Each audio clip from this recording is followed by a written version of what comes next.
തമിഴ്നാട് മുഖ്യമന്ത്രി വിജയുടെ പിറന്നാളിനോടനുബന്ധിച്ച് സ്വകാര്യ ബസ്സിൽ സൗജന്യ യാത്ര.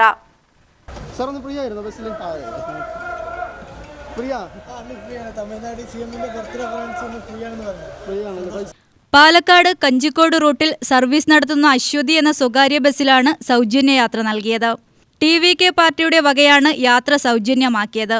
ചെലവ് പാർട്ടി തരുമെന്ന് ബസ്സുടമ പറഞ്ഞു. രാഹുൽ പ്രസാദ് പറഞ്ഞിട്ട് TVKന്റെ സെക്രട്ടറി നമ്മൾ അറിയുന്ന ആളാണ്.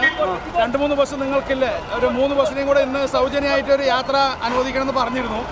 പക്ഷേ ഞങ്ങൾ 3 അല്ല, ഒരെണ്ണം തരാൻ ശ്രമിക്കാമെന്ന് പറഞ്ഞു. ഇന്നലെ പെട്ടെന്ന് അവർ വിളിച്ച് ഒരെണ്ണം മസ്റ്റായിട്ട് വേണമെന്ന് പറഞ്ഞ്. അപ്പോൾ അവർ എല്ലാ ചിലവും അവരാണ്. എത്ര ഡീസലിന് എത്ര വരുമെന്ന് ചോദിച്ചു. ഡ്രൈവർ കണ്ടക്ടർ ശമ്പളം എത്രയാണ് ചോദിച്ചു. നിങ്ങളുടെ ബാലൻസ് എത്രയാണ് ചോദിച്ചു. ഇത് 3 ഞങ്ങൾ തരാം, ഇത് ചെയ്യണം. പക്ഷേ ഇതിന് പുറമെ അവർ 10-250 ആൾക്കാർക്ക് കൊടുക്കുന്നുണ്ട്. സദ്യ കൊടുക്കുന്നുണ്ട്. പിന്നെ ലഡ്ഡു വിതരണം, മിഠായി വിതരണം കൊണ്ടൊക്കെ ഉണ്ട്. നമ്മളെ വണ്ടിയിൽ ഒരു 5 കിലോ മിഠായി കൊണ്ടുവന്നു, ഇതും വെച്ചു. ഇന്ന് വൈകുന്നേരം വരെ ഓടുക. അതിൻ്റെ ഇന്നലെ അഡ്വാൻസ് 10 പൈസ തന്നിട്ട് പോയി, ബാക്കിയുള്ള പൈസ ഒന്ന് തരാമെന്ന് പറഞ്ഞിട്ടുണ്ട്. തിങ്കളാഴ്ച മുഴുവൻ സൗജന്യം നൽകും. ബസ്സിലെ കണ്ടക്ടറായ വനിത ഉൾപ്പെടെ വിജയിയുടെ ആരാധികയാണ്. ഇതിനു പുറമെ എലപ്പുള്ളിയിൽ ഉച്ചയ്ക്ക് സൗജന്യ ഭക്ഷണ വിതരണവും നടത്തി. യാത്രക്കാർ വിജയ്ക്ക് പിറന്നാൾ ആശംസ നേർന്നു. ബസ്സിൽ ഇന്ന് ഫ്രീ ആണ്. നമ്മുടെ തമിഴ്നാട് CMന്റെ ബർത്ത്ഡേ ആയതുകൊണ്ട് എല്ലാവർക്കും ഫ്രീ ആണ്.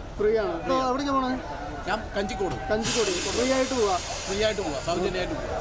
CMന്റെ പേരിൽ നമ്മൾ ഇന്ന് സൗജന്യമായിട്ട് യാത്ര. വളരെ സന്തോഷകരം. Happy birthday to CM Vijay sir.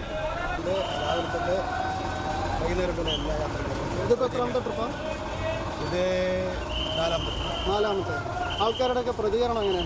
നല്ലതാ. അവര് ഈ കാലം വരെ അവർക്ക് സൗജന്യയാത്ര കിട്ടിയിട്ടില്ലെന്നാ പറയുക. പല ആൾക്കാരും എന്താ പറയാ, നല്ല തൂക്കി. UTV news, Palakkad.